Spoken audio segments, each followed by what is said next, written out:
তোমার সম্মান কি শুধু এই লাল ফুলের মূল্যে নির্ধারিত নাকি তোমার মূল্যবান সময়ও কেনা যায়? এই প্রশ্নটি সেই উচ্চ শব্দময় রাস্তার মাঝে একটা অপ্রত্যাশিত বজ্রপাতের মতো বিস্ফোরিত হল, যা চারপাশের সকলকে স্তব্ধ করে দিল। ফেব্রুয়ারি মাসের হাওয়ায় প্রেমের উন্মাদনা ছড়িয়ে পড়েছে, আর বাজারগুলোতে লাল গোলাপের এক অপরূপ প্রদর্শনী চলছে, যেন একটা রঙিন স্বপ্নের মেলা। কিন্তু সেই অসীম ধনী যুবকের চোখের গভীরে কোনো প্রেমের ছোঁয়া নেই, বরং একটা অন্ধকার শূন্যতা লুকিয়ে আছে, যা পূরণ করতে সে তার অফুরন্ত সম্পদের গোছাগুলো কারো পায়ের কাছে ছুঁড়ে ফেলতে উন্মুখ। ফেব্রুয়ারি ২০২৬-এর সেই সন্ধ্যায় শহরের সবচেয়ে বিলাসবহুল বাজার এলাকা আলোকমালায় ঝলমল করছে। ভ্যালেন্টাইন সপ্তাহের প্রভাব চারদিকে ছড়ানো, যেন একটা রোমান্টিক উৎসবের আবহাওয়া। চকচকে বিলাসবহুল গাড়িগুলো, দামি উপহারের বাহার আর হাত ধরে ঘুরে বেড়ানো প্রেমিক যুগলেরা সবকিছুকে আরও জীবন্ত করে তুলেছে। সেই ভিড়ের মাঝে ফুটপাথের এক নির্জন কোণে ঠান্ডায় কুঁকড়ে যাওয়া এক তরুণী দাঁড়িয়ে আছে, লীলা। তার বয়স হবে আনুমানিক ২০-২১ বছর। গায়ের রং শ্যামলা, চোখ দুটো বড় বড়, যাতে অবসাদের ছাপ তো আছেই, কিন্তু একটা অসাধারণ উজ্জ্বলতাও আছে, যা প্রায়শই দারিদ্র্যের আগুনে পুড়ে আরও শক্ত হয়ে ওঠে। তার হাতে একটা টোকরি ভর্তি লাল গোলাপ। সে প্রত্যেক আসা যাওয়া প্রেমিক জোড়ার কাছে গিয়ে অনুরোধ করে, সাহেব, একটা গোলাপ কিনুন না, ম্যাডামের জন্য, বলে। আর বেশিরভাগ সময়ই তিরস্কার খেয়ে ফিরে আসে। তার ছেঁড়া স্লিপার আর সাধাসিধে সুতির শাড়ি সেই উচ্চ শ্রেণীর শপিং মলে একটা অসঙ্গত দাগের মতো লাগছে, যা সকলে উপেক্ষা করে চলেছে। ঠিক তখনই একটা কালো রঙের লাক্সারি গাড়ি বাতাসকে চিড়ে এসে ঠিক লীলার সামনে থেমে গেল। গাড়ির দরজা খুলে গেল, আর তা থেকে এক যুবক নেমে এলো। তার নাম অর্জুন, শহরের সবচেয়ে প্রভাবশালী ব্যবসায়ী আইকনের একমাত্র উত্তরাধিকারী। গায়ে লক্ষ লক্ষ টাকার ইটালিয়ান পোশাক, কবজিতে কোটি কোটি মূল্যের ঘড়ি, কিন্তু মুখমণ্ডলে সেই নির্জনতা, যা শ্মশানের ছাইয়ের মতো বিবর্ণ। সে গাড়ির দরজা জোরালো করে বন্ধ করল, যেন পিছনে কোনো অসহ্য শব্দকে আটকে রাখতে চাইছে। তার দৃষ্টি লীলার ওপর পড়ল। লীলা ভয়ে সিটিয়ে গেল। সে মনে করল হয়তো গাড়ি দাঁড় করানোর জন্য তাকে তিরস্কার করবে। সে টোকরি তুলে পিছিয়ে যাওয়ার উপক্রম করতেই অর্জুন তার কাছে এগিয়ে এলো। সে পকেট থেকে একটা সিগারেট বার করল, কিন্তু জ্বালাল না। শুধু লীলাকে পর্যবেক্ষণ করতে থাকল। তার দৃষ্টিতে কোনো লোভ নেই, বরং একটা অনুসন্ধানী ভাব, যা সে নিজেও বোঝার চেষ্টা করছে না। এই সমস্ত গোলাপগুলোর মোট দাম কত? অর্জুন তার গভীর ও গম্ভীর স্বরে প্রশ্ন করল। লীলা তাড়াহুড়ো করে গোনাগুনি করল। সাহেব, এগুলো সব মিলিয়ে আনুমানিক ৩০০ টাকার হবে। অর্জুন তার কোটের পকেটে হাত রেখে নোটের একটা বান্ডিল বার করল। তাতে ৫০০ টাকার তাজা নোটগুলো ছিল।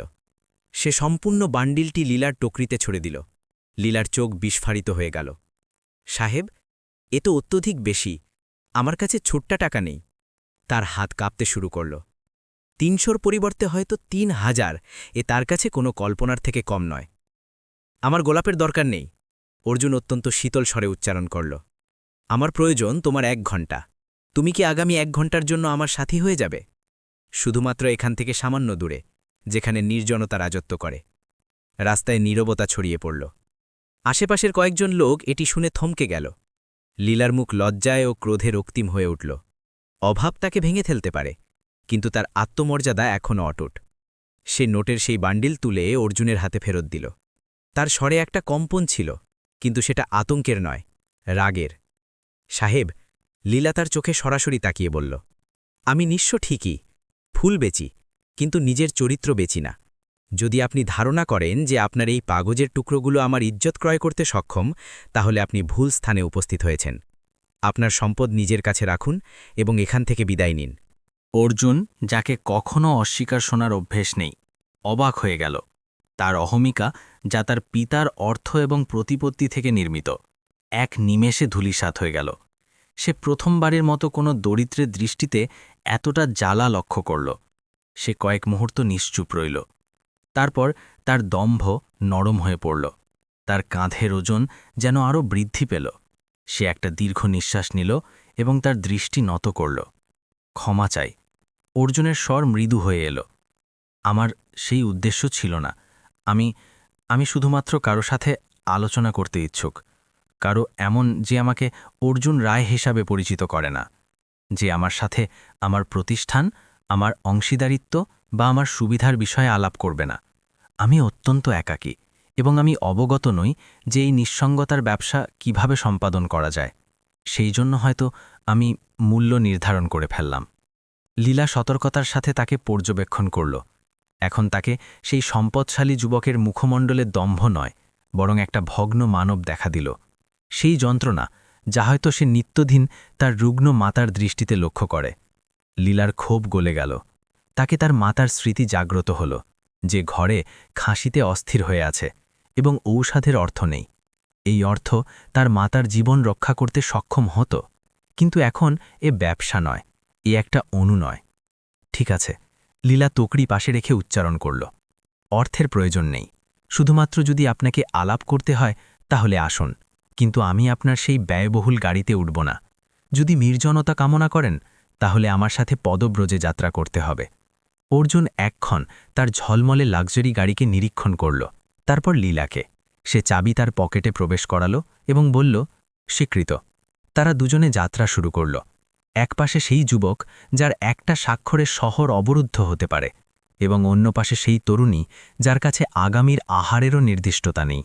শহরের ভিড়াভিড়ি পশ্চাতে ছুটে যেতে লাগল। লীলা তাকে সেই রাস্তা দিয়ে নেয়া শুরু করল যেখানে নিয়ন আলো নেই, বরং প্রাচীন ল্যাম্প পোস্টের পিতাভ আলোক রয়েছে, যেখানে যানবাহনের গর্জন নয়, বরং দূরবর্তী কোনো মন্দিরের ঘণ্টার ধ্বনি শোনা যায়।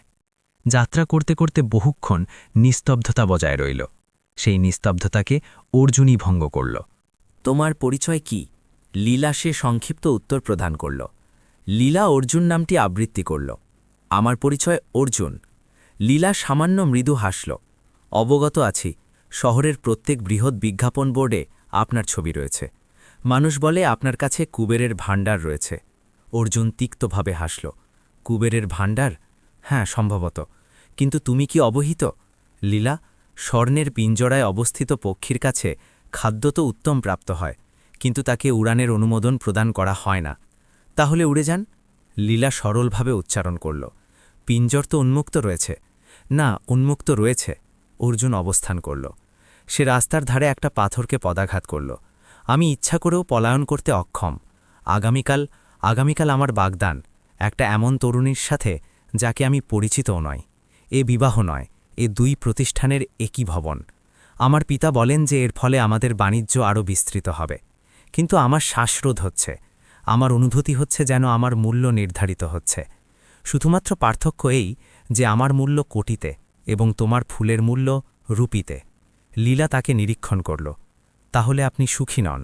সুখ? অর্জুন আকাশমুখী হল। আমার তো স্মরণ নেই যে শেষবার কখন আমি হৃদয় থেকে হাসলাম। আমার কাছে সকল কিছু উপস্থিত, বাংলো, যানবাহন, পরিচারকরা, কিন্তু কোনো এমন ব্যক্তি নেই যার কাঁধে মস্তক রেখে আমি 2 মিনিট অশ্রু বিসর্জন করতে পারি। আমার মাতা, সে তো শুধুমাত্র সমাজে তার মানসম্মান উন্নত রাখতে ব্যস্ত, এবং পিতা, তাদের কাছে আমি পুত্র নই, একটা সম্পদ, একটা লগ্নি। লীলা নীরবে শ্রবণ করতে থাকল। তারা যাত্রা করতে করতে শহরের প্রাচীন অঞ্চলে প্রবেশ করল। এখানে গলিপথগুলো সংকীর্ণ এবং বায়ুতে ধূপের সুদাস ছড়ানো। লীলা একটা প্রাচীন বিপুল শিবমন্দিরের নিকটে এসে অবস্থান করল। মন্দিরের সিঁড়িগুলো নদীর ঘাটমুখী। রাত্রিকালে সেখানে নির্জনতা বিরাজমান। শুধুমাত্র নদীর জলের সংঘর্ষের ধ্বনি এবং দূরবর্তী জ্বলন্ত চিতাগুলোর লেলিহান শিখা দৃশ্যমান। আমরা এখানে কেন উপস্থিত হলাম? অর্জুন অবাক হয়ে প্রশ্ন করল। এ তো শ্মশানের নিকটস্থ মন্দির, এই তো সর্বোচ্চ সত্য সাহেব। লীলা সিঁড়িতে উপবিষ্ট হয়ে বলল, সেখানে নগরে যা আপনি লক্ষ্য করছিলেন সেটা প্রতারণা। এখানে জীবনের সমাপ্তি এবং আরম্ভ দুটোই সহাবস্থান করছে। উপবিষ্ট হন। অর্জুন দ্বিধান্বিত হয়ে তার পার্শ্বে সামান্য দূরত্ব রেখে পাথরের শীতল সিঁড়িতে বসল। সামনে মহাদেবের বিপুল শিবলিঙ্গ রয়েছে এবং অন্যদিকে প্রবাহিত নদী। আমি যখনই অত্যধিক উদ্বিগ্ন হই, লীলা নদীর তরঙ্গগুলোকে নিরীক্ষণ করতে করতে বলল, তাহলে এখানে উপস্থিত হয়ে যাই। এখানে উপস্থিত হয়ে অনুভূতি হয় যে আমার যন্ত্রণাগুলো অত্যন্ত ক্ষুদ্র। আপনি উল্লেখ করছিলেন না যে আপনার শ্বাস আটকে যাচ্ছে? কারণ আপনি সেই ওজন বহন করছেন যা আপনার নিজস্ব নয়। অর্জুন লীলার প্রতি দৃষ্টিপাত করল। চন্দ্রালোকিত রাত্রিতে তার শ্যামল মুখমণ্ডল কোনো দেবী মূর্তির মতো শান্ত প্রতীয়মান হচ্ছে। যদি তুমি আমার স্থানে থাকতে তাহলে কি সম্পাদন করতে, লীলা? কি তুমি তোমার পরিজনের বিরোধিতা করে চলে যেতে? কি তুমি সমস্ত কিছু পরিত্যাগ করতে যা তোমার অধিকারে রয়েছে? লীলা একটা শুষ্ক পত্র তুলে তাকে নদীতে ভাসিয়ে দিল। সাহেব, আমার কাছে তো পরিত্যাগের জন্য কোনো কিছু উপস্থিত নেই, কিন্তু হ্যাঁ, আমাদের ধর্মগ্রন্থে উল্লিখিত যে ধর্ম, সেটা যা তোমাকে স্বাধীন করে, না যা তোমাকে আবদ্ধ করে। যদি কোনো বন্ধন বাণিজ্যে রূপান্তরিত হয়, তাহলে সেটা পবিত্র সম্পর্ক থাকে না, সেটা ব্যবসায় পরিণত হয়। এবং মহাদেবের প্রতিজ্ঞা, আমি দরিদ্র হয়ে উপবাসী শয়ন করতে সক্ষম, কিন্তু কোনো এমন বন্ধনে থাকতে অক্ষম যেখানে আমার আত্মার ব্যবসা হচ্ছে, চাহে বিপক্ষে রাজা কেন না থাকুক। অর্জুনকে অনুভূতি হলো যেন কেউ তার বক্ষে ধরাস করে তার আতঙ্ককে এক ধাক্কায় নির্গত করে দিয়েছে। যে বিষয়গুলো সে স্বয়ংকে বলতে আশঙ্কিত হতো, সেই ফুল বিক্রেতা তরুণী কত সরলতায় উচ্চারণ করল। কিন্তু মানুষ কি মন্তব্য করবে? অর্জুনের স্বর কম্পিত হল। সমাজ, মিডিয়া, আমার পিতার মান্যতা। লীলা হাসল, একটা ঝঙ্কারময় হাসি যা সেই নীরবতায় প্রতিধ্বনিত হয়ে উঠল। মানুষ সাহেব, যখন আমার মাতা রুগ্ন ছিলেন এবং আমরা খাদ্যের জন্য দুর্দশাগ্রস্ত ছিলাম, তখন এই মানুষ কোথায় অবস্থান করছিল? যখন আমি সূর্যালোকে খালি পায়ে ফুল বিক্রয় করি, তখন এই সমাজ আমার মান্যতার উদ্বেগ প্রকাশ করতে আসে না। সমাজ তখনই উচ্চারণ করে যখন আপনি নিজের সুখ নির্বাচন করেন। যখন আপনি তাদের গণনায় জীবনযাপন করেন, তাহলে তারা করতালি প্রদান করে, এবং যখন আপনি নিজের গণনায় জীবনযাপন করেন, তাহলে তারা পাথর নিক্ষেপ করে। নির্ণয় আপনাকে গ্রহণ করতে হবে যে আপনাকে তাদের করতালি কাম্য নাকি নিজের নির্জনতা। অর্জুন তার ঘড়ি নিরীক্ষণ করল। তার 1 ঘণ্টা প্রায় সমাপ্তির পথে। তার মোবাইলে অবিরাম তার পিতার সহকারীর কল আসছে, পর্দায় নাম ঝলকাচ্ছে, বাবা। সে মোবাইলটিকে নিরীক্ষণ করল এবং তারপর নদীর গভীর কৃষ্ণবর্ণ জলকে। তার অভ্যন্তরে একটা সংঘর্ষ চলমান। একপাশে তার কোটি কোটি মূল্যের উত্তরাধিকার, তার পরিজন, তার কর্তব্য, এবং অন্য পাশে এই বিচিত্র নির্জনতা, যা তাকে এই অপরিচিত তরুণীর নিকট অনুভূত হচ্ছে। লীলা, অর্জুন হঠাৎ প্রশ্ন করল, তোমাকে আশঙ্কা হয় না আগামীকাল কি ঘটবে, ভবিষ্যৎ কীরূপ হবে? এই সকল থেকে আশঙ্কা কীরূপ সাহেব? লীলাকার ছেঁড়া শাড়ির আঁচল সংশোধন করল। যিনি জন্ম প্রদান করেছেন তিনি খাদ্য প্রদান করবেন, এবং যদি না প্রদান করেন তাহলে এই দেহ এখানেই এই শ্মশানে দাহ করে ছাইয়ে পরিণত হবে। আমরা সাথে কি নিয়ে এসেছিলাম যে হারানোর আশঙ্কা করব? আশঙ্কা করে তারা যাদের কাছে হারানোর জন্য প্রচুর কিছু রয়েছে। আপনি আশঙ্কা করেন কারণ আপনার মুষ্টিতে বালু রয়েছে এবং আপনি তাকেও আবদ্ধ রাখতে কামনা করেন। মুষ্টি উন্মুক্ত করুন, সমস্ত কিছু নির্জন হয়ে যাবে। তখনই মন্দিরের বিশাল ঘণ্টা প্রচণ্ডভাবে বাজল, টনন। সেই ধ্বনি অর্জুনের আত্মাকে আলোড়িত করল। সে অনুভব করল যে সে অশ্রুসিক্ত হচ্ছে, তার দৃষ্টি থেকে অশ্রু ঝরছে, কিন্তু তাকে বিব্রত লাগছে না। বহু বছর পর সে স্বচ্ছন্দে শ্বাস গ্রহণ করছে। সে তার পকেট থেকে তার পার্স বার করল। না, অর্থ প্রদানের উদ্দেশ্যে নয়। সে তার একটা পরিচয়পত্র বার করল এবং লীলার টকরিতে স্থাপন করল। লীলা অর্জুন উঠে দাঁড়াল। তার দেহভাষা এখন পরিবর্তিত, তার কাঁধের ঝোঁক সমাপ্ত।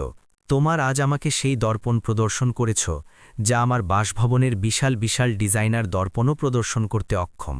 আমার 1 ঘণ্টা সমাপ্ত হল, কিন্তু সম্ভবত আমার জীবন এখন আরম্ভ হল। লীলাও উঠে দাঁড়াল। সে হাত যুক্ত করে নমস্কার করল। মহাদেব আপনার যাত্রাপথ সুগম করুন।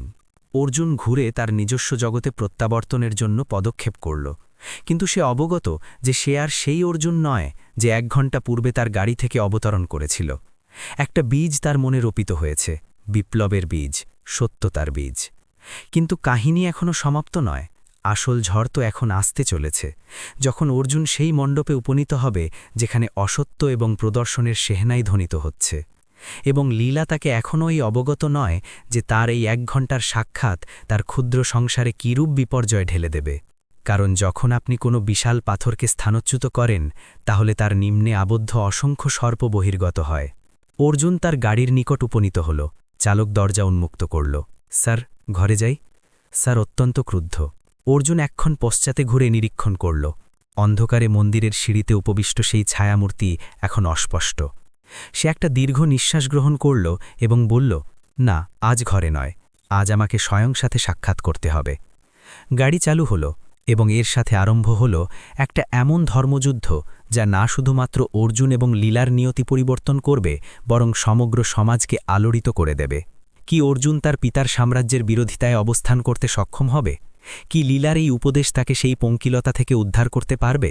এবং কি ভাগ্য এই দুজনকে শুধুমাত্র 1 ঘণ্টার জন্য মিলিত করেছে, নাকি এ কোনো বিশাল প্রারব্ধের আরম্ভ? শহরের সীমান্ত চিরে যাওয়া সেই কৃষ্ণবর্ণ গাড়ি যখন রায়ভিলার বিপুল লৌহদ্বারের অভ্যন্তরে প্রবেশ করল, তাহলে রাত্রি আরও গাঢ় হয়ে উঠেছে। বহির্জগতে অন্ধকার বিরাজমান, কিন্তু এই 4 প্রাচীরের ভিতরে আলোকের প্রবাহ। বিলাসিতার এমন প্রকাশ যা কারও দৃষ্টিকে বিমোহিত করে। প্রত্যেক বৃক্ষে আবৃত সিঁড়ি জালক, ফোয়ারা থেকে প্রবাহিত রঙিন জল এবং বায়ুতে বিদেশি সুবাসের ঘ্রাণ, এ অর্জুনের বাসস্থান। বা বলা যায় যে সেই স্বর্ণ পিঞ্জর যাকে জগৎ স্বর্গ বলে ধারণা করে। অর্জুন গাড়ি থেকে অবতরণ করল। তার পদক্ষেপগুলো ওজনদার। এখনও সামান্যক্ষণ পূর্বে সে যে নির্জনতাকে শ্মশানের সিঁড়িতে পরিত্যাগ করে এসেছে, সেটা এখানের কৃত্রিম ঝলকানিতে কোথাও লুপ্ত হয়ে যাওয়ার মতো অনুভূত হচ্ছে। প্রধান প্রবেশপথে পরিচারকদের সারি যারা নত হয়ে অভিবাদন করছে, কিন্তু অর্জুন কাউকে লক্ষ্য করল না। তার দৃষ্টিতে এখনও সেই প্রবাহিত নদী এবং লীলার সেই অভীত মুখমণ্ডল ঘুরপাক খাচ্ছে। সাহেব আপনাকে গ্রন্থাগারে আহ্বান করেছেন। এখন প্রাচীন বিশ্বস্ত পরিচারক নিম্নস্বরে বলল। অর্জুনের মুখের রেখাগুলো দৃঢ় হয়ে উঠল। এ আহ্বান নয়, আদেশ। সে অবগত যে অভ্যন্তরে কি ঘটতে চলেছে। সে দীর্ঘ করিডর দিয়ে গ্রন্থাগারের দিকে অগ্রসর হল। প্রাচীরে তাদের পূর্বজেদের বিশাল ছবিগুলো ঝুলছে, যাদের মুখমণ্ডলে একটা বিচিত্র নৃশংসতা, সাফল্যের নৃশংসতা। গ্রন্থাগারের ওজনদার শিশমের দ্বার সে ধাক্কা দিয়ে উন্মুক্ত করল। অভ্যন্তরে কক্ষের মধ্যভাগে একটা বিশাল টেবিলের পশ্চাতে উপবিষ্ট বিজয় রায়, শহরের সর্বাধিক প্রভাবশালী ব্যক্তি, এবং অর্জুনের পিতা। তাদের হস্তে হুইস্কির গ্লাস রয়েছে এবং সামনে দাবার ছক বিস্তৃত। ঘড়ি লক্ষ্য করেছ? বিজয় মস্তক না উত্তোলন করে বলল। তাদের স্বরে সেই শীতলতা যা অস্থিগুলোকে জমাট বাঁধে। অতিথিরা আগমন শুরু করেছে। মিডিয়া বহির্দেশে অবস্থিত এবং বর অনুপস্থিত। কি আমি অবগত হতে পারি যে আমার উত্তরাধিকারী এই মুহূর্তে কোথায় বিচরণ করছিল? অর্জুন নীরবে অবস্থান করল। সে তার পিতার দৃষ্টিতে নিরীক্ষণ করল। আজ তাকে সেই দৃষ্টিতে পিতার স্নেহ নয়, বরং একটা বণিকের লাভ ক্ষতি দৃশ্যমান হচ্ছে। আমি শ্বাস গ্রহণ করতে গিয়েছিলাম বাবা, অর্জুন নির্মল স্বরে বলল। বিজয় গ্লাস টেবিলে আঘাত করল। শ্বাস, এই সম্পূর্ণ সাম্রাজ্য তোমার জন্য নির্মিত। আমি এখানের প্রত্যেক ইট আমার শ্রমের প্রমাণ দেয়, এবং তোমাকে শ্বাস গ্রহণে অসুবিধা হচ্ছে। শ্রবণ করো অর্জুন, আবেগ দরিদ্রদের অলঙ্কার। আমরা সম্রাট, এবং সম্রাট নির্ণয় হৃদয় থেকে নয়, মস্তিষ্ক থেকে গ্রহণ করে। আগামীর দিন আমাদের জন্য শুধুমাত্র একটা বাগদান নয়, এ খান গ্রুপের সাথে আমাদের একত্রীকরণের চূড়ান্ত শিলমোহর। যদি তুমি আগামীকাল কোনো নাটকীয়তা সম্পাদন করো, তাহলে স্মরণ রাখো, আমি তোমাকে পথে নামিয়ে দেব। অর্জুনকে হাসি উদয় হল, একটা বিবর্ণ তিক্ত হাসি। পথে বাবা? পথে আমি আজ একটা এমন তরুণীকে লক্ষ্য করেছি, যার কাছে আচ্ছাদন নেই, কিন্তু তার নিদ্রা আমার অপেক্ষা গভীরতর। আপনি আমাকে কোন উপাদানের আশঙ্কা প্রদর্শন করছেন? সেই সম্পদের যা আমাকে কখনো শান্তি প্রদান করেনি। বিজয়ের দৃষ্টি ক্রোধে রক্তবর্ণ হয়ে উঠল। সে তার আসন থেকে উঠে দাঁড়াল। জিহ্বা চালাচ্ছ? যাও, প্রস্তুত হও, আমার পুত্রকে মণ্ডপে কাম্য। সেও হাস্যমুখে। স্মরণ রাখো, এ ব্যবসা কুটির।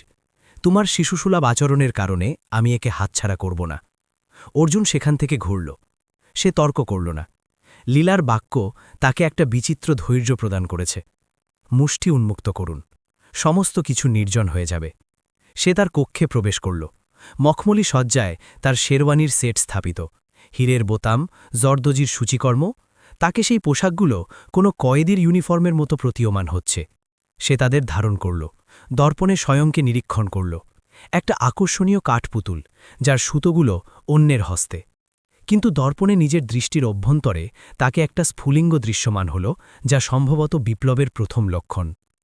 আগামী সন্ধ্যায় শহরের সর্ববৃহৎ banquet hall the royal okay কোনো স্বর্গলোকের থেকে নিম্ন লাগছে না। শহরের প্রত্যেক প্রধান নেতৃবৃন্দ, অভিনয়শিল্পী এবং শিল্পপতি সেখানে উপস্থিত। ফুলের সজ্জা এমন যেন সম্পূর্ণ উদ্যান উপড়ে সেখানে স্থাপিত হয়েছে। শেহনাই ধ্বনিত হচ্ছে। কিন্তু তার মিষ্টতাকে মানুষের কৃত্রিম হাস্য এবং আলাপের গোলমাল দমিত করে দিয়েছে। অর্জুন মঞ্চে অবস্থিত, তার পার্শ্বে অঞ্জলি অবস্থিত, খান গ্রুপের একমাত্র উত্তরাধিকারিণী। সে শির থেকে পদ পর্যন্ত হিরে ভর্তি, আকর্ষণীয়, কিন্তু তার সৌন্দর্যে প্লাস্টিকের মতো কোনো উপাদান রয়েছে। সে অবিরত ক্যামেরাগুলোর দিকে নিরীক্ষণ করছে, তার হাস্য সংশোধন করছে। অর্জুনের শ্বাসরোধ হচ্ছে, প্রত্যেকে তাকে শুভকামনা প্রদান করছে। কি যুগল! শুভকামনা! এখন তো রায় এবং খান একীভূত হয়ে গেল। কেউ এ উল্লেখ করেনি যে অর্জুন, তুমি সুখী তো? তখনই অর্জুনের দৃষ্টি ভিড়ের পশ্চাতে হলের বহির্দেশে উন্মুক্ত দ্বারে পতিত হল। সেখানে অন্ধকার বিরাজমান। তাকে এমন বিভ্রম হল যেন সেখানে সেই তরুণী লীলা তার ফুলের টকরিসহ অবস্থিত এবং তাকে নিরীক্ষণ করছে। সে তার দৃষ্টি মিটমিট করল। সেখানে কোনো ব্যক্তি নেই, কিন্তু তার শ্রবণে সেই বাক্য প্রতিধ্বনিত হল, সাহেব, আমি দরিদ্র ঠিকই, কিন্তু নিজের বিবেক বিক্রয় করি না। রীতি আরম্ভ করুন। পণ্ডিতজির ধ্বনি তাকে বর্তমানে আকর্ষণ করল। পণ্ডিতজি মন্ত্রপাঠ শুরু করল। অগ্নির পরিক্রমা তো বিবাহে ঘটে, কিন্তু বাগদানে একটা ক্ষুদ্র হোম রাখা হয়েছে। এ শুধুমাত্র রীতি নয়, এ সেই চুক্তির ধর্মীয় সত্যায়নপত্র। বরপক্ষ থেকে আংটি উপস্থাপন করুন, পণ্ডিতজি উচ্চারণ করল। বিজয়েরা গৌরবে একটা মখমলি বাক্স পণ্ডিতজির প্রতি প্রসারিত করল। তাতে একটা অমূল্য হীরের আংটি রয়েছে। ক্যামেরার ফ্ল্যাশ আলোক জ্বলতে শুরু করল। অঞ্জলি তার হস্ত প্রসারিত করল। তার অঙ্গুলিগুলো ম্যানিকিউরকৃত, সম্পূর্ণ খোদিত। অর্জুন বাক্স হস্তগত করল। তাকে সেই আংটি লৌহ শৃঙ্খলের অপেক্ষা ভারী প্রতীয়মান হল। সম্পূর্ণ হল নীরব। সকলের দৃষ্টি অর্জুনের ওপর। অঞ্জলি হাস্য করছে, নিজের বিজয়ের প্রতি নিশ্চিত। বিজয়রায়ের বক্ষ গৌরবে ফুলে উঠছে। অর্জুন আংটি বার করল। সে অঞ্জলির হস্ত নিরীক্ষণ করল, তারপর তার পিতার মুখমণ্ডল, এবং তারপর সেই ভিড়কে, যা নাটকীয়তা লক্ষ্য করছে। তার মস্তিষ্কে একটা যুদ্ধ চলমান, ধর্ম এবং অধর্মের যুদ্ধ, কর্তব্য এবং সত্যতার যুদ্ধ।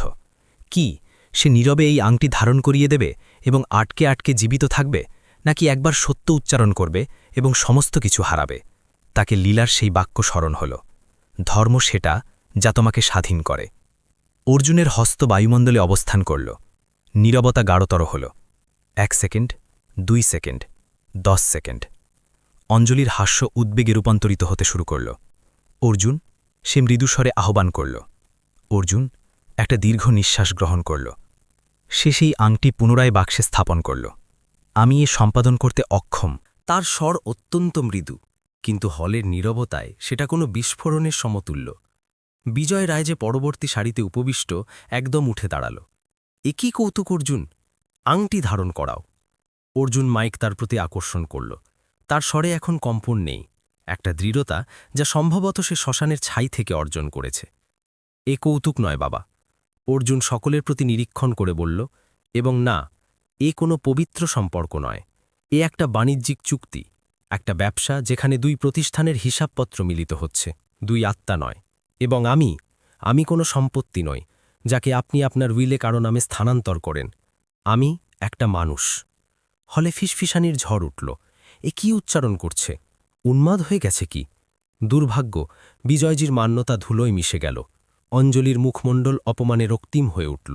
সে অর্জুনের হস্ত ঝাঁকুনি দিয়ে ফেলল। তোমার সাহস কিভাবে উদ্ভূত হল আমাকে সকলের সম্মুখে অপদস্থ করার? অর্জুন তার দৃষ্টিতে নিরীক্ষণ করল। আমি তোমাকে অপদস্থ করছি না অঞ্জলি, আমি তোমাকে উদ্ধার করছি একটা এমন সম্পর্ক থেকে যাতে প্রেম নেই, শুধুমাত্র চুক্তি। কি তুমি সম্পূর্ণ জীবন একটা এমন পুরুষের সাথে বাস করতে কামনা করবে যে তোমার নয়, তোমার পিতার সম্পত্তির সাথে আবদ্ধ? আমি তোমাকে সেই অসত্য প্রদান করতে অক্ষম। বিজয় রায় মঞ্চে আরোহণ করল। তাদের হস্ত উত্তোলিত হল এবং একটা প্রচণ্ড চর অর্জুনের গণ্ডে পতিত হল। চটাক ধ্বনি প্রতিধ্বনিত হল। অর্জুনের মুখমণ্ডল একপাশে ঝুঁকে গেল, কিন্তু সে পতিত হল না। সে তার মুখমণ্ডল সরল করল। তার দৃষ্টিতে অশ্রু নয়, জ্বালা রয়েছে। শুধুমাত্র বাবা, অর্জুন মৃদু কিন্তু দৃঢ় স্বরে বলল, এরা শেষবার যখন আপনি আমার উপর হস্ত প্রয়োগ করলেন। আজ পর্যন্ত আমি আপনার পুত্র ছিলাম, আপনার কর্মী ছিলাম, আপনার কাঠপুতুল ছিলাম, কিন্তু আজ আমি শুধুমাত্র আমি। আপনি উল্লেখ করেছিলেন না যে আমাকে পথে নামিয়ে দেবেন? আমার স্বীকৃতি, আপনার এই স্বর্ণপ্রাচীর, এই অসত্য শোভা, এই খোকলা সম্পর্কগুলো, সব আপনাকে মুবারক হোক।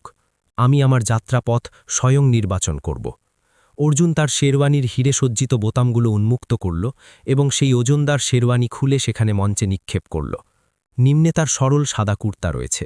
সে এমন প্রতীয়মান হচ্ছে যেন কোনো যোদ্ধা তার রক্ষা কবচ পরিত্যাগ করেছে, কারণ এখন তাকে কোনো সুরক্ষার আবশ্যকতা নেই।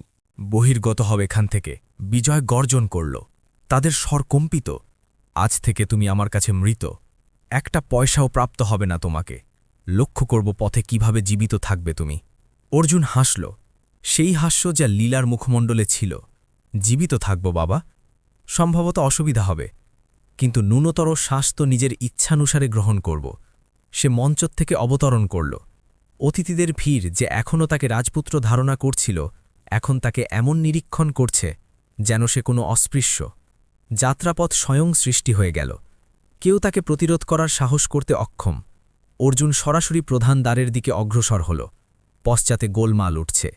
অঞ্জলি অশ্রুসিক্ত। বিজয় গর্জন করছে, কিন্তু অর্জুনের কাছে সেই সমস্ত গোলমাল এখন অর্থহীন।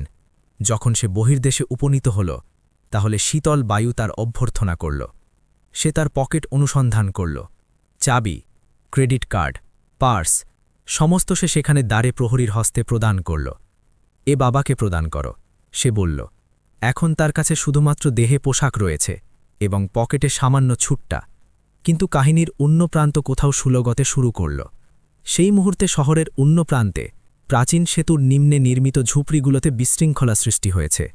লীলা তার ক্ষুদ্র ঝুপড়ির বহির্দেশে অবস্থিত, যেখানে তার রুগ্ন মা খাসিতে অস্থির হয়ে রয়েছে। সামনে পুলিশের জিপ অবস্থিত এবং পৌর নিগমের বুলডোজার তার পিঠ পাঞ্জাসহ প্রস্তুত অবস্থিত। সরে যাও সকলে, ইন্সপেক্টর লাঠি ভূমিতে আঘাত করে বলল। এ সরকারি ভূমি, অবৈধ অধিকার। আজ রাত্রে সমস্ত পরিষ্কার হয়ে যাবে। সাহেব, করুণা করুন। লীলার মা কমলা পদত্তলে পতিত হল। আমরা কোথায় যাব এই রাত্রিতে? আমার কন্যা রয়েছে সাহেব, ভগুনানের জন্য। ইন্সপেক্টর কমলাকে পদ দিয়ে ধাক্কা প্রদান করল। ভগবানকে মন্দিরে রেখে দাও বৃদ্ধা। এ প্রশাসনের নির্দেশ। ঊর্ধ্ব থেকে চাপ রয়েছে শহরকে স্মার্ট সিটিতে রূপান্তরিত করার। তোমাদের মতো আবর্জনাকেই এখানে অবস্থানের কোনো অধিকার নেই। লীলা দৌড়ে উপস্থিত হল এবং তার মাকে ধরে রাখল। তার দৃষ্টিতে সেই উজ্জ্বলতা যা সে অর্জুনকে প্রদর্শন করেছে। হাত প্রয়োগ করবেন না আমার মাতার উপর, সে শেরনির মতো গর্জন করল। কোন বিধান বলে যে রাত্রির অন্ধকারে দরিদ্রদের আশ্রয় ভেঙে ফেল? আমরা শ্রম করি, ভিক্ষা যাচনা করি না। আর এই বিধান শিক্ষা দেবে আমাদের? ইন্সপেক্টর হাসল। সে তার সিপাহীদের সংকেত করল, উপকরণ বহির্দেশে নিক্ষেপ করো, এবং যদি এই তরুণী অধিক উচ্চারণ করে তাহলে একে থানায় নিয়ে যাও। আজ রাত্রে এই উষ্ণতা নিবারণ করতে হবে। সিপাহীরা লীলার ফুলের টকরি, যা তার উপার্জনের একমাত্র উপায়, তুলে পথে নিক্ষেপ করল। গোলাপের পুষ্পগুলো কাদায় ছড়িয়ে পড়ল, সেই গোলাপ যা গতকাল পর্যন্ত প্রেমের চিহ্ন ছিল, আজ কর্তৃত্বের পদতলে পিষ্ট হচ্ছে। লীলা গর্জন করল, সে প্রতিবাদ করল, কিন্তু খাকি পোশাকের ক্ষমতার সম্মুখে তার ধ্বনি নেকড়ে খাওয়ায় তুতির সমতুল্য। বুলডোজারের ইঞ্জিন গর্জন করল। লীলা তার মাকে বক্ষে আলিঙ্গন করল। তার দৃষ্টি থেকে অশ্রু প্রবাহিত, কিন্তু সে অশ্রুসিক্ত নয়। সে লক্ষ্য করছে তার ক্ষুদ্র নিবাসকে, যা সে খড়কুটো যোগ করে নির্মাণ করেছে, একটা যন্ত্রের সম্মুখে অসহায় হয়ে। তখনই ভিড় চিড়ে একটা ছায়া সেখানে উপনীত হল। সাদা কুর্তা, ছড়ানো কেশ এবং খালি পা। এ অর্জুন। সে ব্যাঙ্কুয়েট হল থেকে মাইল মাইল পদব্রজে দৌড়ে হাঁপাতে হাঁপাতে সেখানে উপস্থিত হয়েছে। তাকে অবগত নয় যে তাকে কোথায় যাত্রা করতে হবে, কিন্তু তার পদক্ষেপ তাকে সেখানেই নিয়ে গেছে যেখানে তার আত্মার অংশ ছুটে গেছে। সে লক্ষ্য করল ছড়ানো গোলাপ, অশ্রুসিক্ত কমলা এবং পুলিশদের দিয়ে বেষ্টিত লীলা। এক ক্ষণের জন্য সে থমকে গেল। এ তার জগৎ নয়। এখানে এয়ার কন্ডিশনারের শীতলতা নেই, নালার দুর্গন্ধ রয়েছে, এখানে সঙ্গীত নেই, চিৎকার রয়েছে। কিন্তু তারপর সে লীলার দৃষ্টিতে নিরীক্ষণ করল, সেই দৃষ্টি যা তাকে সত্যতার দর্পণ প্রদর্শন করেছে। আজ সহায়তার অনুনয় নয়, বরং একটা প্রশ্ন জিজ্ঞাসা করছে, কি এই তোমার সমাজ? অর্জুনের রক্ত উত্তপ্ত হয়ে উঠল। সে দৌড়ে এলো এবং সরাসরি বুলডোজারের সম্মুখে অবস্থান করল। অবস্থান করো, সে হস্ত প্রসারিত করে গর্জন করল।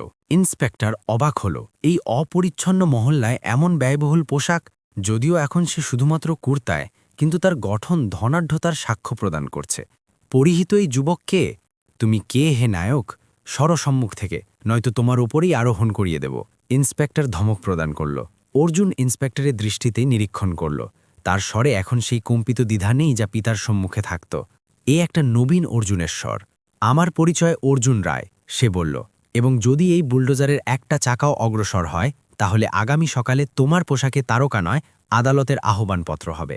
আমি অবগত যে অবৈধ নির্মাণ ভঙ্গের জন্য 15 দিনের সূচনা প্রদান করতে হয়। রাত্রিতে ভাঙাভাঙি করা সর্বোচ্চ আদালতের নির্দেশের বিরুদ্ধে। কি তুমি বিধানকে তোমার পিতার সম্পত্তি ধারণা করো? রায়ে পরিচয় শুনে ইন্সপেক্টরের কপালে ঘর মাখত হল। সমগ্র শহরে এই উপাধির মুদ্রা প্রচলিত। ভিড়ও নীরব হয়ে গেল। লীলা অবাক হয়ে তাকে নিরীক্ষণ করল। সে সেই যুবক কোটিপতি যে গতকাল তার নিঃসঙ্গতা বিক্রয় করতে উপস্থিত হয়েছিল। আজ সে তার এবং সেই দৈত্যাকার যন্ত্রের মধ্যে প্রাচীর হয়ে অবস্থান করছে। সাহেব, আপনি...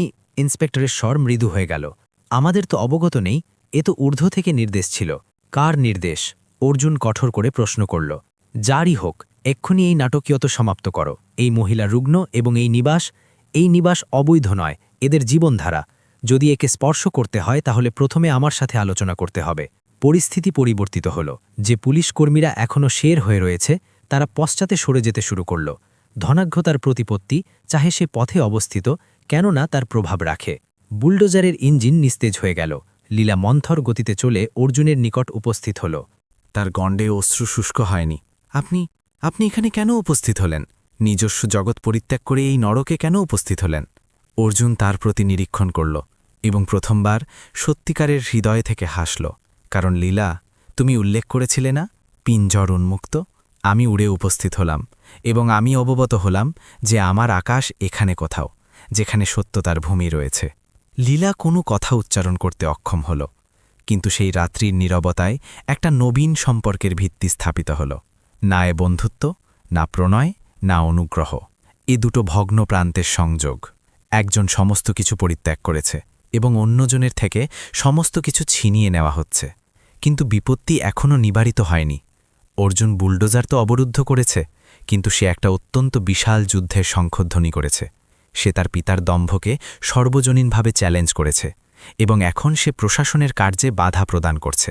বিজয় রায়কে যখন এই সংবাদ প্রাপ্ত হবে যে তাদের পুত্র একটা ফুল বিক্রেতার জন্য পুলিশের সম্মুখে অবস্থিত, তাহলে তারা নীরবে অবস্থান করবে না। রাত্রির অন্ধকারে দূরবর্তী কোথাও বিদ্যুৎ চমকাল। বৃষ্টি আরম্ভ হতে চলেছে। এই বৃষ্টি সম্ভবত শহরের অপরিচ্ছন্নতা ধৌত করবে। কিন্তু অর্জুন এবং লীলার জীবনে যে ঝড় আসতে চলেছে তাকে কোনো বৃষ্টি নির্জন করতে পারবে না। এখন কি ঘটবে? লীলা প্রশ্ন করল। তার স্বরে ভবিষ্যতের উদ্বেগ রয়েছে। অর্জুন আকাশমুখী হল, যেখানে কৃষ্ণমেঘ ঘনীভূত হচ্ছে। এখন যুদ্ধ ঘটবে লীলা, ধর্ম এবং অধর্মের। এবং এবার আমি পশ্চাতে সরব না। সেই রাত্রিতে বৃষ্টি যেন সম্পূর্ণ শহরকে ধৌত করার প্রতিজ্ঞা করেছে। আকাশ বিদীর্ণ হয়েছে এবং ঝুপড়ির সেই কাঁচা বস্তিতে জল এবং কাদার রাজত্ব স্থাপিত হয়েছে। বিদ্যুৎ চমকাচ্ছে, কিন্তু তার অপেক্ষা অধিক গোলমাল অর্জুনের মস্তিষ্কে চলমান। সে জগতের সর্বোচ্চ মূল্যের পোশাক পরিত্যাগ করেছে এবং এখন একটা সরল খাদির কুর্তায় লীলার ঝুপড়ির এক কোণে সংকুচিত হয়ে উপবিষ্ট। ছাদ থেকে জল টপকাচ্ছে। লীলা একটা প্রাচীন পিতলের বালতি সেখানে স্থাপন করেছে। টপ টপ টপ, এই ধ্বনি কোনো ঘড়ির টিকটিকের সমতুল্য, যা উল্লেখ করছে যে সময় পরিবর্তিত। লীলা একটা ইস্পাতের থালায় দুটো পুরু রুটি এবং সামান্য আলুর তরকারি তার সম্মুখে স্থাপন করল। সাহেব, সে দ্বিধান্বিত হল। ক্ষমা করুন, এখানে আপনার পঞ্চতারকা হোটেলের সমতুল্য আহার নেই। নুন কম হলে উল্লেখ করুন। অর্জুন রুটির একটা অংশ ছিঁড়ল। সে বিগত 24 ঘণ্টা থেকে উপবাসী। সে সেই শুষ্ক অংশ মুখে প্রবেশ করাল। স্বাদ সাধারণ, কিন্তু তাতে একটা আত্মীয়তা রয়েছে, যা তাকে রৌপ্যের পাত্রে কখনো প্রাপ্ত হয়নি। লীলা অর্জুন প্রথমবার তার দৃষ্টিতে নিরীক্ষণ করতে করতে বলল, আজ পর্যন্ত আমি আহার গ্রহণ করেছি, আজ আমি অন্ন গ্রহণ করছি। এবং আমাকে সাহেব বলো না, আমি এখন অর্জুন, শুধুমাত্র অর্জুন। কমলামা কোণে শয়ন করে খাসছে। অর্জুন লক্ষ্য করল যে ঔষধের শিশি শূন্য। সে পকেটে হস্ত প্রবেশ করাল। ক্রেডিট কার্ড রয়েছে, কিন্তু এখানে সেই প্লাস্টিকের অংশ অকেচো। তাকে স্মরণ হল যে সে তার পার্স, তার পরিচয়, সমস্ত কিছু ভিলার দ্বারে পরিত্যাগ করেছে। সে একটা বিচিত্র অসহায়তা অনুভব করছে। কোটিপতি পিতার পুত্র, যার একটা স্বাক্ষরে কোটি কোটি এদিক ওদিক হয়, আজ তার পকেটে 100 টাকাও নেই। সকাল উদয় হতেই সত্যিকারের পরীক্ষা আরম্ভ হল। বৃষ্টি নিস্তেজ হয়েছে, কিন্তু ঝড় এখন মোবাইল পর্দায় উপস্থিত হয়েছে। বস্তিরই একটা যুবক অর্জুনকে তার মোবাইল প্রদর্শন করল। ব্রেকিং নিউজ চলমান। রায় গ্রুপের উত্তরাধিকারী অর্জুন রায় অন্তর্হিত। সূত্রানুসারে মানসিক সন্তুলন বিপর্যস্ত। একটা দরিদ্র তরুণী করেছে কৃষ্ণ জাদু। পিতা বিজয় রায় পুলিশ কমিশনারের সাথে আলাপ করেছেন। পর্দায় লীলার অস্পষ্ট ছবি রয়েছে এবং নিম্নে লিখিত নিষ্পাপ মুখের পশ্চাতে ধূর্ত অপরাধী। লীলায় লক্ষ্য করে স্তব্ধ হয়ে গেল। আমি তো কোনো কিছু সম্পাদন করিনি। এ মানুষ আমাকে জাদুকরি বলছে কেন? তার দৃষ্টিতে অশ্রু উদয় হল। অর্জুনের রক্ত উত্তপ্ত হয়ে উঠল। তার পিতা তার খেল শুরু করেছে। এ শুধুমাত্র তাকে বেদখল করার বিষয় নয়, এ তার চরিত্র হত্যা এবং লীলাকে অপবাদ দেওয়ার চক্রান্ত। তখনই বহির্দেশে গোলমাল হল। পুলিশের যানের সাইরেন এবং ওজনদার বুটের ধ্বনি। কিন্তু এবার পুলিশ একাকী নয়, তাদের সাথে কৃষ্ণ পোশাকে কয়েকজন বাউন্সার এবং উকিলদের দল রয়েছে। বস্তির মানুষ আতঙ্কে তাদের নিবাসে লুকিয়ে গেল। ইন্সপেক্টর, যার ভাবভঙ্গি গতরাত্রে অর্জুন নরম করেছে, আজ পুনরায় শের হয়ে উপস্থিত। তার সাথে শহরের সর্বোচ্চ উকিল মিস্টার মেহতা রয়েছে। মিস্টার অর্জুন মেহতা একটা ফাইল প্রসারিত করে বলল, আপনার পিতা আপনার মানসিক স্বাস্থ্য নিয়ে উদ্বেগ প্রকাশ করেছেন। এ আদালতের নির্দেশ। আপনাকে আমাদের সাথে পুনর্বাসন কেন্দ্রে যাত্রা করতে হবে এবং এই তরুণী লীলার ওপর অপহরণ এবং চাঁদাবাজির মামলা দায়ের করা হয়েছে। অসত্য। অর্জুন গর্জন করল, এ সমস্ত অর্থহীন। আমি স্বেচ্ছায় এখানে উপস্থিত। উন্মাদদের প্রায়শই অনুভূতি হয় যে তারা সুস্থ। উকিল নৃশংস হাস্যসহ বলল, গ্রেপ্তার করো একে। দুজন বাউন্সার অর্জুনের প্রতি অগ্রসর হল। লীলা মধ্যস্থলে উপস্থিত হল। সতর্কতা, যদি এদের স্পর্শ করো। সে গর্জন করল, কিন্তু একটা মহিলা পুলিশকর্মী তাকে কেশ ধরে পশ্চাতে আকর্ষণ করল। লীলা গর্জন করল। কমলা মা উঠার প্রয়াস করল, কিন্তু পতিত হল। অর্জুন মুষ্টি বন্ধ করল। সে সংঘর্ষে প্রস্তুত, কিন্তু তখনই তাকে উপলব্ধি হল যে সহিংসতা তাকে সেখানে নিয়ে যাবে যেখানে তার পিতা তাকে লক্ষ্য করতে চান, একটা অপরাধী হিসাবে। সে দীর্ঘ নিঃশ্বাস গ্রহণ করল। তাকে লীলার বাক্য স্মরণ হল, ধর্ম সেটা যা স্বাধীন করে। তাকে এই ধর্মযুদ্ধকে বুদ্ধি এবং সত্যতা দিয়ে সংগ্রাম করতে হবে, বল দিয়ে নয়। অবস্থান করো। অর্জুনের স্বরে এতটা প্রভাব যে বাউন্সার থমকে গেল। তোমরা আমাকে নিয়ে যেতে সক্ষম, কিন্তু কি তোমরা সেই সত্যতাকে নিয়ে যেতে সক্ষম যা এখন আমি উচ্চারণ করতে চলেছি? সে বস্তির সেই যুবকের থেকে মোবাইল যাচনা করল। লাইভ চালু করো, সে বলল। এখন যুবকটি ফেসবুক লাইভ সক্রিয় পড়ল। ক্যামেরা অর্জুনের মুখমণ্ডলে, ছড়ানো কেশ, দৃষ্টিতে নিদ্রার অভাব, কিন্তু কপালে একটা উজ্জ্বলতা। নমস্কার, অর্জুন ক্যামেরায় নিরীক্ষণ করতে করতে বলল। আমি অর্জুন রায়। না আমি উন্মাদ, না আমাকে কেউ অপহরণ করেছে। আমি এখানে স্বেচ্ছায় রয়েছি। তোমরা যে আমার পশ্চাতে এই পুলিশ এবং গুন্ডাদের লক্ষ্য করছ, এ আমার সুরক্ষার জন্য নয়, আমাকে নীরব করার জন্য উপস্থিত। আমার পিতা শ্রী বিজয় রায়কে ধারণা যে সম্পদ দিয়ে সত্যতা ক্রয় করা যায়। গতকাল পর্যন্ত আমি একটা ব্যবসা ছিলাম, আজ আমি একটা পুত্র, ভারত মাতার পুত্র, যে স্বীয় ভূমিতে ঘটমান অন্যায়ের বিরুদ্ধে অবস্থান করেছে। সে ক্যামেরা ঘুরিয়ে ভগ্ন ঝুপড়ি, অশ্রুসিক্ত লীলা এবং পুলিশের নৃশংসতা প্রদর্শন করল। লক্ষ্য করো একে। কি এ উন্নয়ন? একটা রুগ্ন মাতাকে তার নিবাস থেকে বহিষ্কার করে মল নির্মাণ করা উন্নয়ন?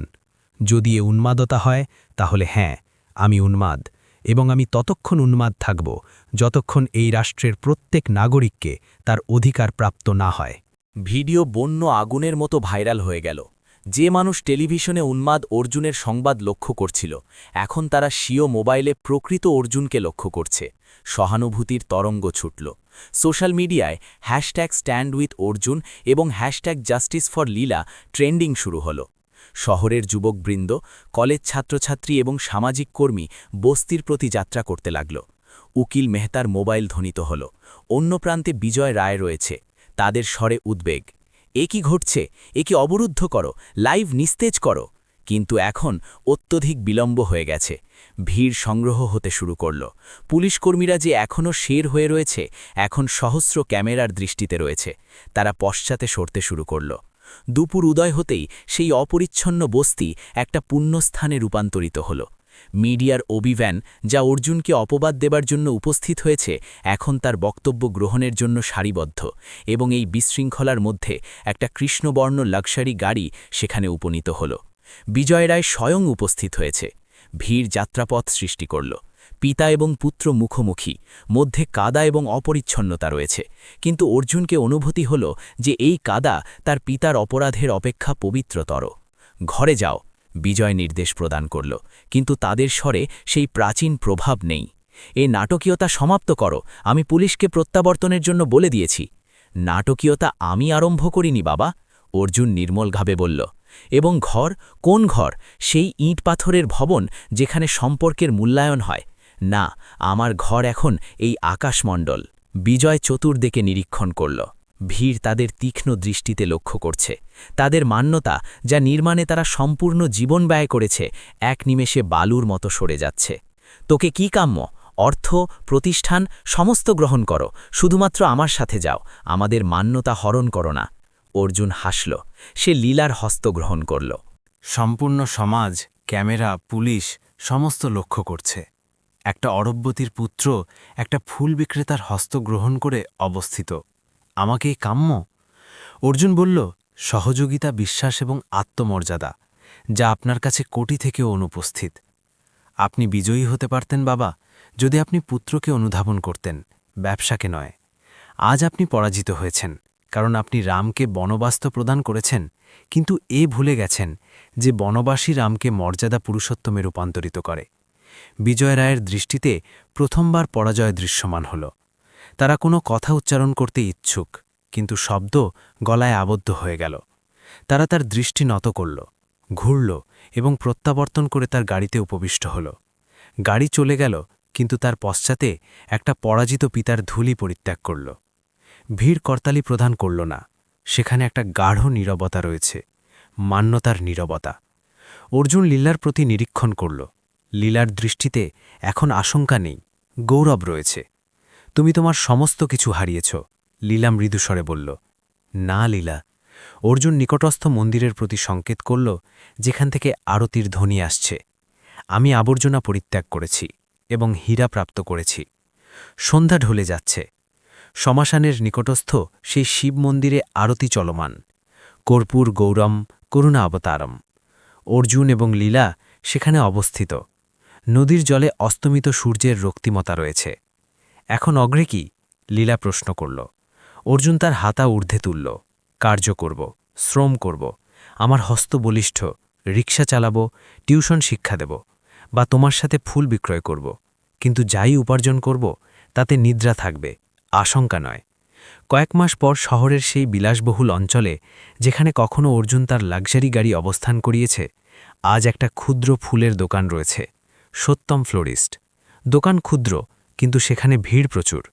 অর্জুন সেখানে অবস্থিত, সরল জিন্স এবং কুর্তায় গ্রাহকদের গোলাপ প্রদান করছে। তার মুখমণ্ডলে সেই নির্জনতা, যা হিমালয়ের যোগীদের মুখমণ্ডলে রয়েছে।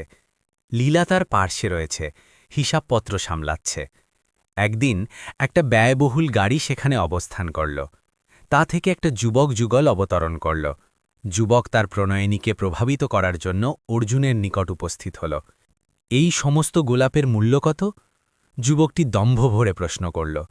আমার তোমার 1 ঘণ্টাও কাম্য উপকরণ বহনের জন্য। অর্জুন অবস্থান করল। তাকে তার অতীত স্মরণ হল। সে হাসল। সে একটা গোলাপ তুলে সেই যুবকের হস্তে প্রদান করল। প্রণয়ের কোনো দাম হয় না আমার সখা, অর্জুন বলল, এবং সময় বিক্রয়যোগ্য নয়। এই গোলাপ আমার পক্ষ থেকে। একি ক্রয় করো না, একি অনুভব করো, কারণ যখন তুমি কোনো উপাদানের মূল্য নির্ধারণ করো, তাহলে তার মর্যাদা সমাপ্ত হয়ে যায়। যুবকটি অবাক হয়ে গেল। সে অর্জুনের দৃষ্টিতে নিরীক্ষণ করল সেই গভীর সাগরের মতো নির্জনতা। সে নীরবে গোলাপ গ্রহণ করল এবং কৃতজ্ঞতা জানিয়ে প্রস্থান করল। লীলা অর্জুনের কাঁধে হস্তস্থাপন করল। কি চিন্তা করছ? এই অর্জুন আকাশমুখী হয়ে বলল যে সেই দিন যদি আমি সেই 1 ঘণ্টার জন্য অবস্থান না করতাম, তাহলে সম্পূর্ণ জীবন দৌড়াতে থাকতাম। মহাদেব আমার হস্ত গ্রহণ করেছে। মন্দিরের ঘণ্টা ধ্বনিত হল, টন টন টন। সেই ধ্বনি প্রতিধ্বনিত হতে থাকল। এ উল্লেখ করে যে জীবন সত্যতা, প্রণয় এবং পরিত্যাগের নাম। অর্জুন এবং লীলা একে অন্যের প্রতি নিরীক্ষণ করল এবং হাসল। তাদের কাছে ব্যাংক হিসাব নেই, কিন্তু তাদের কাছে সেটা রয়েছে যার জন্য জগৎ তৃষ্ণার্ত।